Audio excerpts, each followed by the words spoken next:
आज हम G7 के बारे में बात करेंगे, जो रिसेंटली इनकी मीटिंग हुई है कॉर्नवाल, यूनाइटेड किंगडम में।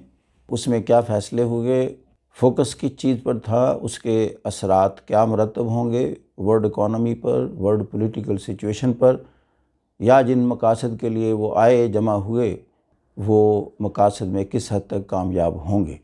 हम इसके बारे में बात करेंगे।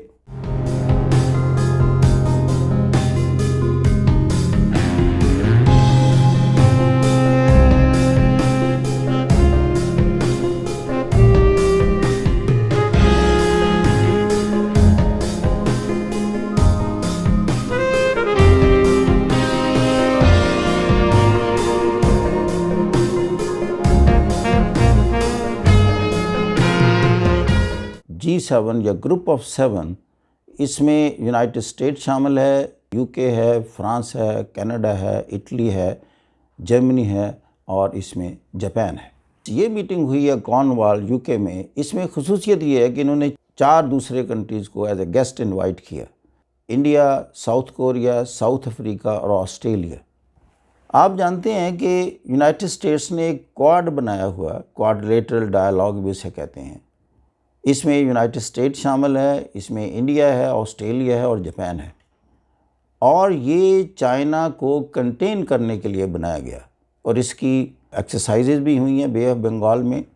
और आप देख रहे हैं कि ये G7 की मीटिंग में ऑस्ट्रेलिया, इंडिया को शामिल किया और साउथ कोरिया को भी किया, इसलिए कि साउथ कोरिया भी यूनाइटेड स्टेट्स का अलाई है और चाइना के बिल्कुल साथ जुड़ा हुआ है। इसका एक एंगल है, अगरचे कम्युनिके में चाइना कंटेनमेंट का वो लफ्ज़ नहीं आया, लेकिन जब उन्होंने अपनी तकारीर की तो उन तकारीर में यूनाइटेड स्टेट्स की तरफ से ये था कि हम सारे कोलैबोरेट करें ताकि चाइना को एक राइवल के तौर पर लें और उसको एक थ्रेट के तौर पर लें और उसकी जो इकोनॉमिक कमर्शियल एक्सपेंशन है उसको रोक सकें। तो बिटवीन द लाइंस ये लगता है कि ये सारी जो मीटिंग हुई है that were focused against China. और फिर दूसरे नंबर पर रशिया, क्योंकि रशिया के बारे में भी यूरोपियन यूनियन का पॉइंट ऑफ व्यू था कि रशिया जो है ये यूरोपियन यूनियन के लिए एक थ्रेट है। और यही जो उनका एंटी रशिया रेटोरिक है और स्टांस है, इसी ने रशिया को मजबूर किया, वो चाइना की तरफ टिल्ट हुआ और फिर शंघाई कोऑपरेशन ऑर्गेनाइजेशन की शक्ल में एक राइवल ग्रुप बनाया, जो कि कुछ लोग कहते हैं कि this could be considered NATO of the east. अगरचे जो बातें एजेंडे में शामिल थीं वो 3 बातें थीं। पहली बात तो ये थी कि जो कोविड-19 ने दुनिया को एक इकोनॉमिकली बहुत ज़्यादा मुतासर किया और सोशली भी मुतासर किया, इसलिए उन्होंने कहा कि एक कोलैबोरेटिव एफर्ट होनी चाहिए ताकि इस जैसी सूरत हाल को फ्यूचर में कैसे हम एड्रेस करें और वैक्सीन को स्पीडीली कैसे तैयार करें कि 100 डेज़ में इन फ्यूचर रिलायबल वैक्सीन तैयार हो सके और फिर वो डिस्ट्रीब्यूट हो सके। और ये भी कहा कि तकरीबन 1 बिलियन डोजेज जो हैं वो गरीब ममालिक में तकसीम की जाएं। तो दूसरा पॉइंट था क्लाइमेट चेंज, कि ग्लोबल वार्मिंग की वजह से दुनिया में एक क्लाइमेट चेंज जो आ रही है उसके बड़े कई नेगेटिव असरात हैं। उसमें जो कार्बन डाइऑक्साइड की एमिशंस के रिस्पॉन्सिबल कंट्रीज़ हैं वो यही बड़े कंट्रीज़ हैं, सारे इंडस्ट्रियलिस्ट कंट्रीज़ हैं, क्योंकि ये सबसे ज़्यादा प्रोडक्शन भी वहीं होती है, फॉसिल फ्यूल्स की यूटिलाइजेशन भी वहीं होती है, पेट्रोलियम की शक्ल में हो, नेचुरल गैस की शक्ल में हो या कोल की शक्ल में हो, तो वही सबसे ज़्यादा कंट्रीब्यूटर हैं ऑफ CO2, जो कि फिर ग्लोबल वार्मिंग का सबब बनती है और ultimately that results into climate change. इनके अपने मफाद में तो नहीं है CO2 को कंट्रोल करना, इसलिए कि ये उनके अपने रिसोर्सेज हैं, इंडिजिनस रिसोर्सेज हैं, जहाँ कोल पैदा होता है या पेट्रोलियम होता है वो उसको यूटिलाइज़ करना चाहते हैं ताकि जो प्रोडक्ट है वो कंपेटिटिव रहे। लेकिन प्रेशर्स इतने डेवलप हो रहे हैं वर्ल्ड वाइड, जिस वजह से ये इंडस्ट्रियलिस्ट नेशन जितनी भी हैं ये चाह रही हैं कि दुनिया को टारगेट दें या रोड मैप दें। तो वो रोड मैप दिया इस मीटिंग में कि 2030 तक हम यही कार्बन एमिशंस को इतना कम कर देंगे, 2050 तक इतना कर देंगे और अल्टीमेटली हम वो टारगेट जो कि पेरिस क्लाइमेट डील में कि जो एवरेज मीन टेम्परेचर ग्लोब का वो 1.5 डिग्री सेल्सियस तक ले जाएंगे as compared to the pre industrial era. तीसरा था वर्ल्ड इकॉनमी, कि वर्ल्ड इकोनॉमी को हम बड़े मुल्क जो हैं, आप देख रहे हैं कि ये तकरीबन ये जो 7 मुल्क हैं ये दुनिया का 45% जीडीपी का सबब हैं, जबकि इनकी पॉपुलेशन अराउंड 10% है। अब इकोनॉमिक मॉडल में वो चाह रहे हैं कि हम ऐसा मॉडल तैयार करें कि जो चाइना की एक्सपेंशन है इसको रोक सकें। क्या वो अपने इस मकसद में कामयाब हो सकते हैं? क्या वो चाइना को कंटेन कर पाएंगे? या बेल्ट एंड रोड इनिशिएटिव के तहत चाइना जो एक्सपेंड कर रहा है उसकी इन्वेस्टमेंट हो रही है, ना सिर्फ एशिया में हो रही है, अफ्रीका में हो रही है, यूरोप के अंदर प्रोजेक्ट हैं, लैटिन अमेरिका के अंदर प्रोजेक्ट हैं, क्या ये उसके पैरेलल सिस्टम कोई डिवाइस कर सकते हैं? क्योंकि चैलेंज कबूल करने का मकसद ये होता है कि उसके पैरेलल ऐसा सिस्टम ले आएँ कि ये ममालिक चाइना को छोड़कर यूरोपियन यूनियन या अमेरिका का जो पेश करदा मॉडल है इन्वेस्टमेंट का उसकी तरफ चलें।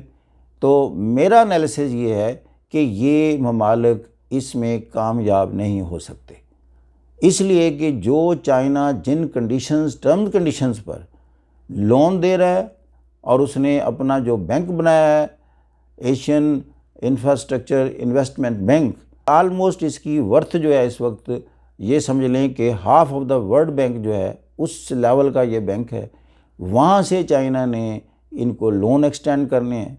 इसके साथ ही अब दुनिया के तकरीबन 100 ममालिक के करीब ऑलरेडी चाइना से एसोसिएट हो चुके हैं, जो कि अपने मुल्क में पर्टिकुलरली इंफ्रास्ट्रक्चर डेवलपमेंट के लिए चाइना के साथ एसोसिएट होकर उसकी डेवलपमेंट चाह रहे हैं। इसलिए कि ये तमाम जितने गरीब ममालिक हैं इस वक्त उनका प्रॉब्लम है अनएम्प्लॉयमेंट, और अनएम्प्लॉयमेंट का एक ही जो रेसिपी दुनिया में क्रॉप अप हुआ है वो रेसिपी यही है कि आप इंफ्रास्ट्रक्चर को डेवलप करना शुरू कर दें और फिर इकोनॉमिक एक्टिविटी बढ़ेगी।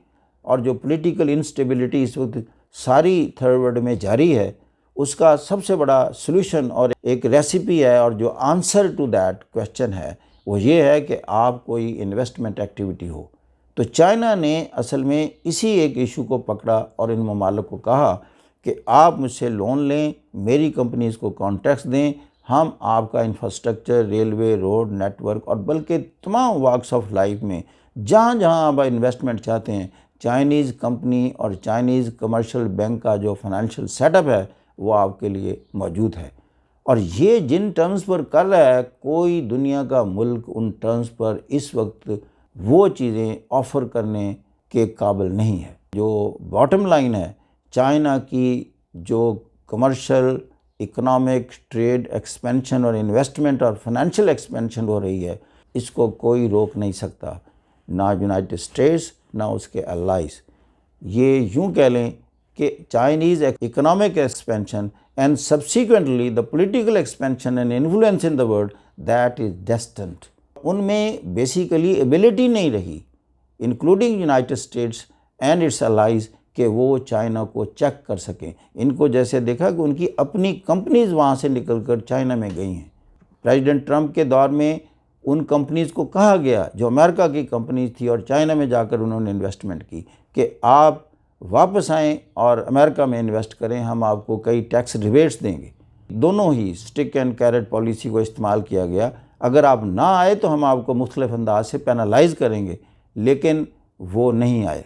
उन्होंने कहा कि देखें, बिज़नेस कम्युनिटी की अपनी एक नेशनलिटी होती है और उनकी नेशनलिटी होती है प्रॉफिट मैक्सिमाइजेशन।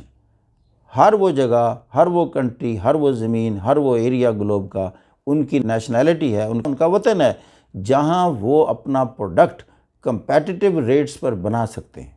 तो लिहाजा इस वक्त हम चाइना में बना सकते हैं, लिहाजा हम वापस नहीं आएंगे। इसलिए कि अगर हम वापस आते हैं, यूरोप के किसी कंट्री में दोबारा फैक्ट्रियां लगाते हैं या अमेरिका में लगाते हैं, तो हमारा प्रोडक्ट इतना एक्सपेंसिव हो जाएगा, चूँकि यहाँ लेबर इतनी एक्सपेंसिव है और बाकी यूटिलिटीज़ भी एक्सपेंसिव हैं कि जब हम कंपेटिटिव नहीं रहे इंटरनेशनल मार्केट में तो फिर कैसे हम ग्रो करेंगे।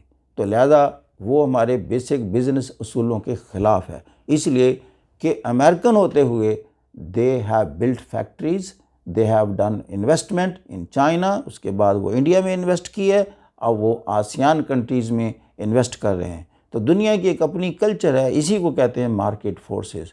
तो दुनिया को इस वक्त ड्राइव कर रही हैं मार्केट फोर्सेस। लिहाजा जो भी मूव दुनिया की मार्केट फोर्सेस के अगेंस्ट होगी वो कामयाब नहीं होगी। अब ना कोई थ्रेट चलता है, ना कोई प्रेशर डेवलप आप कर सकते हैं इन ट्रांसनेशनल कॉरपोरेशंस पर, इसलिए कि ये खुद बड़े जाइंट बन गए हैं।